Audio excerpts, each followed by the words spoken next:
السلام علیکم، بسم اللہ والصلاۃ والسلام علی رسول اللہ۔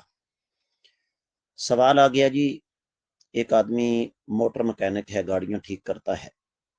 بسا اوقات گاڑی میں معمولی نقص ہوتا ہے، اور اگر گاڑی کے مالک کو یہ بتایا جائے کہ نقص معمولی ہے تو وہ آپ کو پوری اجرت نہیں دے گا، تو بامر مجبوری ہمیں جھوٹ بول کر اس آدمی کو مسئلہ جو ہے وہ زیادہ بتانا پڑتا ہے۔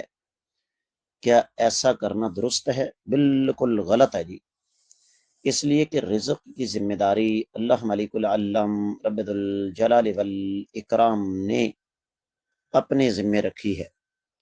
اگر وہ آدمی آپ کا حق رکھتا ہے، اس کو بتا دیں کہ میرا حق اتنا بنتا ہے اور یہ جائز اور حلال حق ہے، اگر آپ یہ مجھے نہیں دیں گے تو آپ اللہ سے پائیں گے، اللہ تعالیٰ پھر اس کی گرفت کریں گے۔ امید ہے کہ آپ کو سمجھ آ گئی۔